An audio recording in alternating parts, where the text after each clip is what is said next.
ಶ್ರೀ ನಂದಿಬಸವೇಶ್ವರ ಸ್ವಾಮಿ ಜಾತ್ರಾ ಮಹೋತ್ಸವಕ್ಕೆ ಸಂಬಂಧಪಟ್ಟ ಈ ಹಿಂದೆ ಮಾಡಿದ ವಿಡಿಯೋಗೆ ಒಳ್ಳೆ ರೆಸ್ಪಾನ್ಸ್ ಬಂದಿದೆ.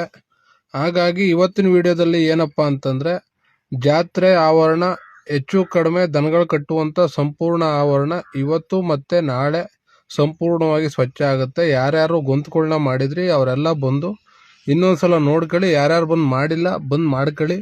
ಯಾಕೆಂದ್ರೆ ಅವತ್ತು ಜಾತ್ರೆ ದಿನ ಬಂದು ಯಾರು ಗಲಾಟೆ ಮಾಡ್ಕೋಬೇಡಿ. ಯಾಕೆಂದ್ರೆ ಜಾತ್ರೆನ ನಿಲ್ಲಿಸ್ಬೇಕು ಅಂತಾನೆ ಕೆಲವೊಬ್ರು ಕಾಯ್ತಾ ಇದ್ದಾರೆ. ಹಂಗಾಗಿ ಕಳಕಳಿಯ ಮನವಿ. ಜೊತೆಗೆ ಸುಂಕದ ವಿಚಾರ ಕೇಳಿದಿರಿ ಕೆಲವೊಬ್ರು. ಸುಂಕದನ್ನ ಈ 2 ವರ್ಷಗಳು ಶಾಸಕರೇ ಕಟ್ಟಿದ್ದಾರೆ. ಈ ಸಲ ಇನ್ನೂ ಮಾಹಿತಿ ಬಂದಿಲ್ಲ ಯಾವತ್ತು ಹರಾಜು ಅಂತ. ಆ ಮಾಹಿತಿ ಬಂದ ತಕ್ಷಣ ತಿಳಿಸ್ತೀನಿ. ಅದ್ರ ಜೊತೆಗೆ ಜಾತ್ರೆಯನ್ನ ಕೆಂಗಲ್ ಜಾತ್ರೆ ಸಂಕ್ರಾಂತಿ ಹಬ್ಬದ ಮಾರನೆಯಿಂದ ಇದೆ. ಈ ನಮ್ಮ ಜಾತ್ರೆನ ಬೇರೆ ಅಂದ್ರೆ ಸ್ವಲ್ಪ 20ನೇ ತಾರೀಕು 18ನೇ ತಾರೀಕು ಮಾಡಿ ಅಂತ ಕೆಲವೊಬ್ರು ಕಮೆಂಟ್ ಮಾಡಿದಿರಿ. ಜೊತೆಗೆ ಕೆಲವೊಬ್ರು ಫೋನ್